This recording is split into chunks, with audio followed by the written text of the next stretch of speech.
مكملين معاكم لقاءاتنا الجديده والمميزه من عرب وود. معانا النهارده ضيفه تألقت في دراما رمضان 2016 من خلال 3 اعمال قدمتهم.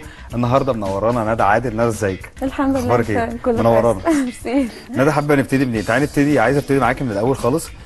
وتقولي لي بدايتك اصلا الاول كانت ازاي، واكتشفت امتى ان انت بتمثلي والحاجات الحلوه اللي انت عملتيها دي كلها. بص، اول حاجه انا خريجه فنون مسرحيه. اوكي. فبدايتي كانت من المعهد، يعني كان تمام. استاذ نور بيدور على وجوه جديده يعملوا معاه الدالي، فكنت انا من ضمن الوجوه، كنا 9. فبس وكان يعني بدايه كان اول مشاركه ليك في مسلسل الدالي.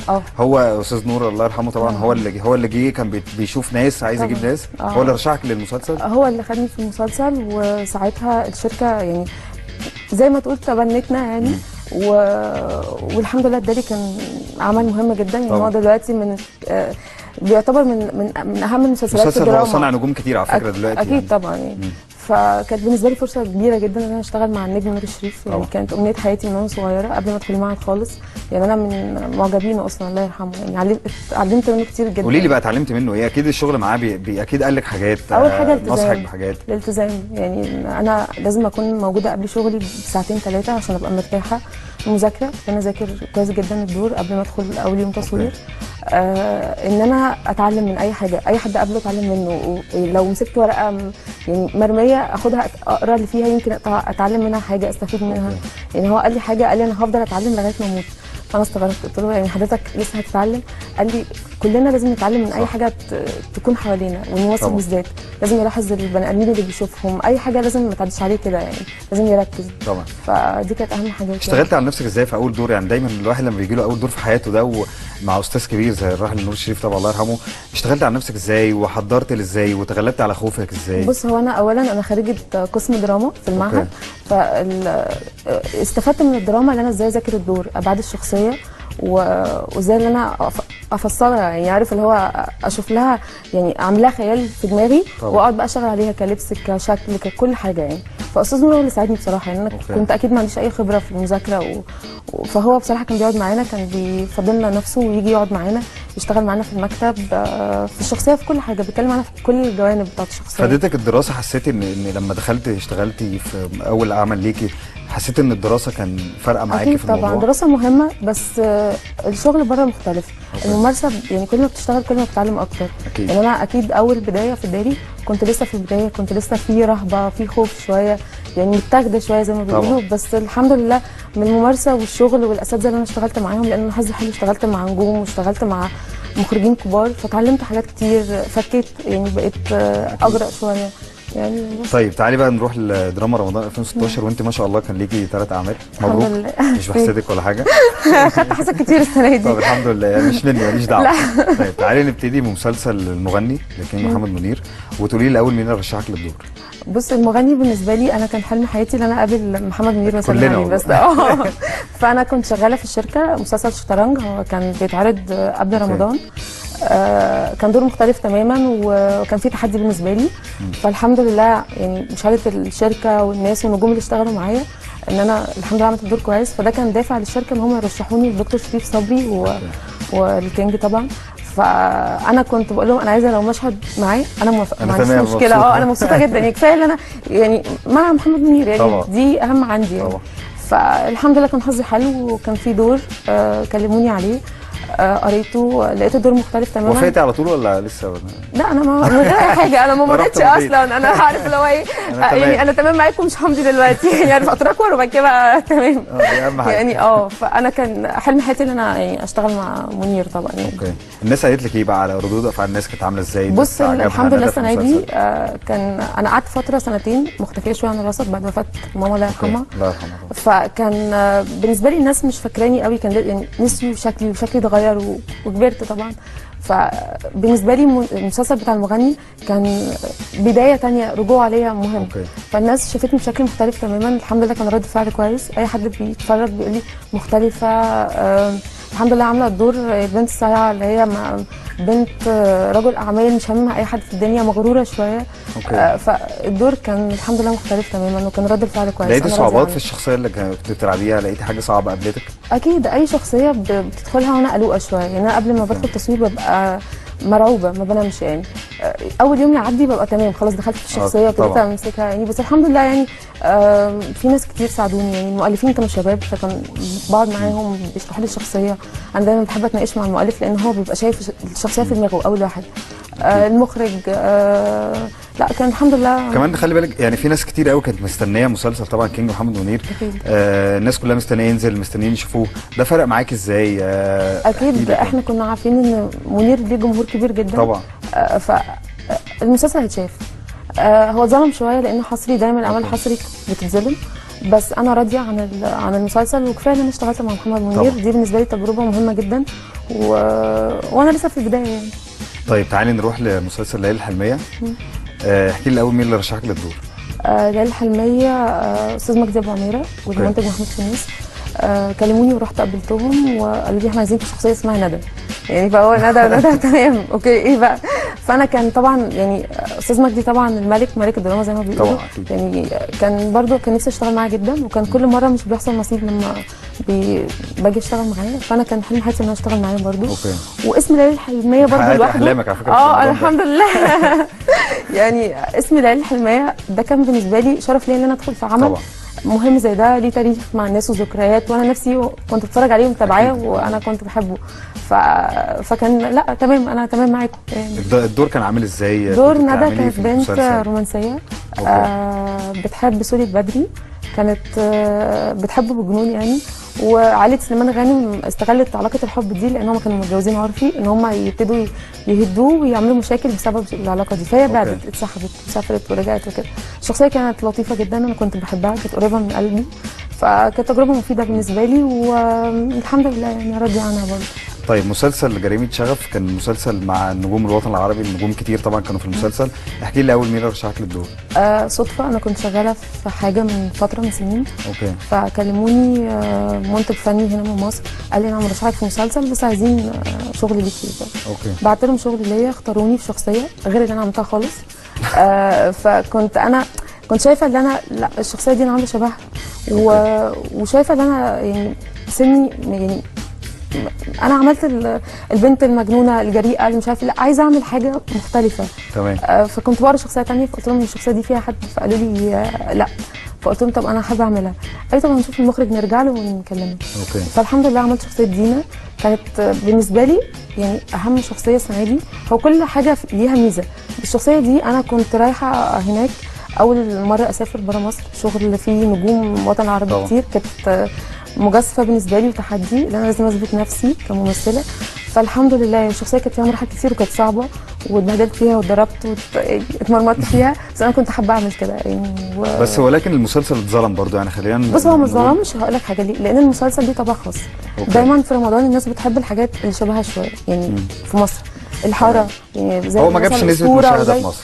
في مصر لا لان هو عمل فيه لبنانيين سوريين مصريين طبعا. الناس ما بتحب تتابع ده في فتره مش رمضان يعني. دايما هتلاقي الاعمال دي بتتعرض بره رمضان بتنجح بس في رمضان لا مفيش حاجه يعني مش مصريه اتعرضت ونجحت في رمضان. اوكي. هتلاقي دايما الناس مرتبطه برمضان الحاره الحاجات الاجتماعيه الحاجات اللي بتلمسهم يعني بالظبط شبههم يعني. دايما يعني زي الاسطوره مثلا كان شبه الناس حقق نسبه اعلى نسبه مشاهده السنه دي.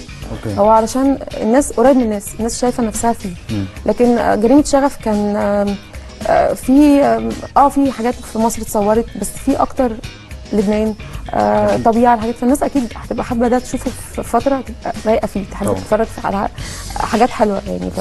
بس المسلسل اتشاف كويس بره مصر. طبعا واصحابي اللي بره مصر في لبنان وفي سوريا كانوا بيكلموني يقولوا لي على المسلسل كان عاجبهم ومتابعينه يعني. طب الحمد لله. رد فعل قابلت صعوبات بين الثلاث شخصيات اللي قدمتيهم في رمضان؟ اكيد يعني انا كان دايما يقولوا لي ركزي في حاجه واحده علشان ما تتوهيش بين الشخصيات. اوكي. فده كان بالنسبه لي رعب كنت قلقانه بس انا كنت حابه انا لسه في البدايه حابه اعمل كذا حاجه مختلفه علشان يعني عارف اللي هو دايما الممثل بيبقى عنده شغف عايز يلعب شخصيات كتير قوي. صح طبعا. فانا يعني كانت الشخصيات اللي جات لي الحمد لله جديده مختلفه فكنت حابه اثبت نفسي.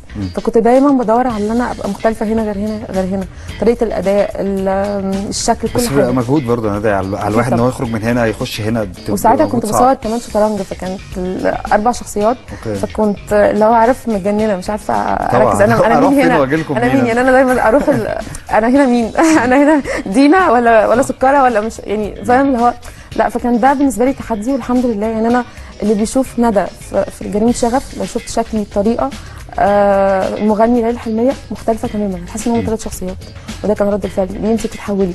يمكن دي حاجه بص هو بالنسبه لي حاجه مش كويسه قوي، لان برضو يعني الناس بتتلخبط فيا يعني انت بتمثلي صح، هو انت شبه اللي طلعتي في مسلسل كذا، هي دي لسه جديده مع ان شافوني في حاجه ثانيه، لا فيها شبه من الممثله اللي كانت في المسلسل اللي فات.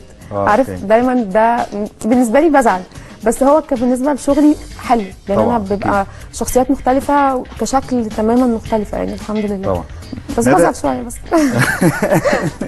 دلوقتي يمكن شايفين موسم جديد بيتفتح بره رمضان في الدراما، منتجين كتير ابتدوا يعملوا اعمال دراميه دلوقتي بره رمضان، شايفه ان ده احسن ولا ان العمل يبقى في رمضان احسن؟ لا اكيد ده احسن، لان حاجات رمضان برضو في اعمال كتير قوي بتبقى مهمه ويعني والناس تعبانين فيها بتتظلم عشان الوقت. رمضان صلاه وصوم وعباده وعايز تتفرج على حاجات، هتختار مسلسل 2 بكتير قوي. يعني انا ما كانش عندي شغل كتير في رمضان، بس برضو ما كنتش بلحق اتفرج على حاجه، يعني انا في حاجات كتير ما اتفرجتش عليها انا شغاله فيها يعني. فكان بالنسبه لي مسلسل مثلا افراح القبه، جراند اوتيل، الناس دايما بتتكلم عن الحاجات دي فكنت بحب اتابعها في الفتره اللي انا فاضيه فيها.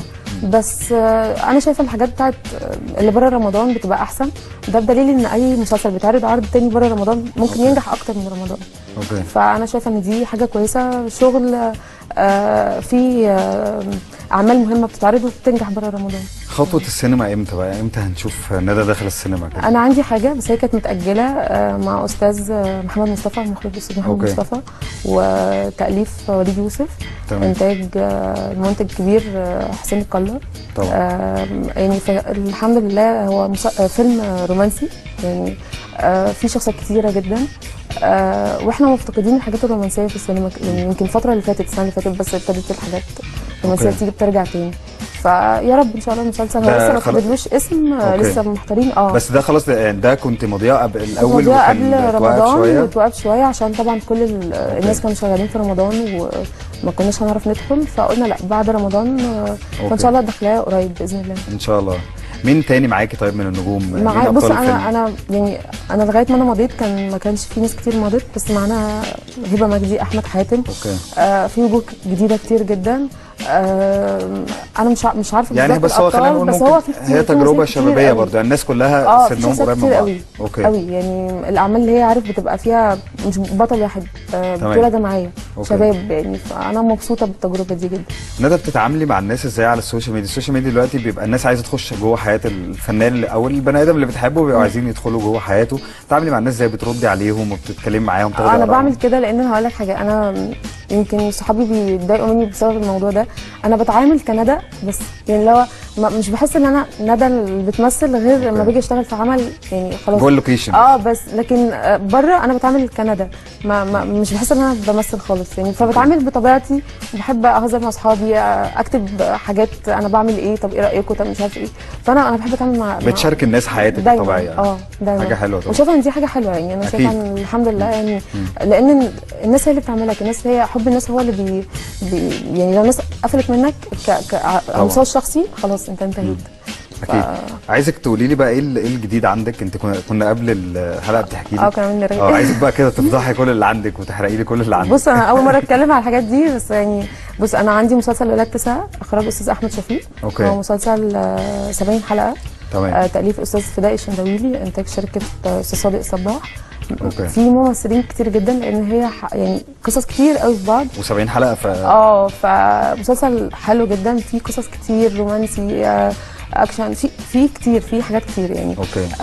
عامله شخصيه ريم بنوته يعني هتشوفوها شخصيه مختلفه خالص عن ندى، هتكرهوني شويه اللي هي مفاجاه يعني. شخصيه صعبه، انا قلقانه يعني. انا اول ما خدت الورق كنت بذاكر وتمام، بس لما دخلت الشخصيه اكتر قلت لهم لا انا خايفه.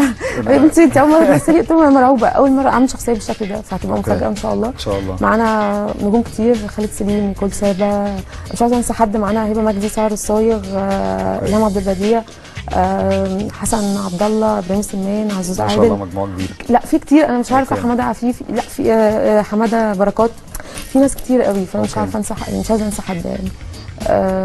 عندي مسلسل تاني ان شاء الله، نسوان قادره، ان شاء الله هيتعرض اول 9، المفروض ان انا داخله تصوير اول اسبوع ان شاء الله. بطوله نجلاء بدر، عبير صبري، معانا مجموعه كبيره برضو. عامله فيه شخصيه هاديه ورومانسيه، ريم برضو. بس دور مختلف تماما عن ريم الثانيه، يعني نقيض خالص. طب غير الاسم ولا حاجه؟ مؤلفه. بس الشخصيه مختلفه تماما، يعني البنت الجدعه الرومانسيه الهاديه، فهتشوفوني بشكل مختلف. معانا احمد عبد الله محمود، معانا نجوم كتير قوي، يعني مش عايزه انسى حد قوي ان شاء الله. وعندي ان شاء الله مسلسل تاني الاب الروحي، بعمل شخصيه مختلفه تماما. ده اخراج استاذ بيتر ميم. معانا نجوم كتير جدا، مسلسل طويل اضخم انتاج، يعني من سنين، يعني ما شفتش حاجه بالانتاج ده، الديكور يخد في ناس من بره بيشتغلوا جايبينهم مخصوص، ماكيرات وحاجات، عشان المسلسل فيه مجهود كبير جدا، فالله يكون في عونهم. في شخصيات كتيره جدا، يعني المسلسل وانا بقرا المسلسل مش ما فيهوش ملل، مش الملل بتاع المسلسلات الطويله، لا في كل حلقه احداث كتير سريع جدا رتم، وفي شخصيات كتير بتظهر، يعني معاهم شخصيات كتير. فان شاء الله يعني هو تجربه جديده وجريئه من منتج زي استاذ ريمون مقار واستاذ محمود عبد العزيز. فيا رب ان شاء الله. في وجوه كتيره، في وجوه جديده كتير، فدي جرأه منهم برضو. عارف لو هم زي الدالي كده، استاذ نور الجرأ وقدم 9 وجوه مره واحده، مقدمين ناس شباب كتير جدا في المسلسل. فدي خطوه مش اي حد بيعملها، يعني كانت من ايام الدالي ما اتعملش تاني اعتقد، يعني فان شاء الله خير يا رب. ندى نورتينا وتقلت عليك الشغل خالص، بالعكس مبسوطه وبالتوفيق يا رب دايما. خفيف عليك. لا كنت منورانا طبعا، بالتوفيق يا رب في السينما وفي الدراما وفي كل اعمالك ان شاء الله. نورتينا. ميرسي. خلص لقائنا كده طبعا مع الفنانه الجميله ندى عادل، وكمان بتكون خلصت حلقتنا. وما تنسوش تتواصلوا معانا على السوشيال ميديا، فيسبوك وانستجرام وتويتر. من هنا لبكره توحشوني، وانا وندى بنقول لكم باي باي.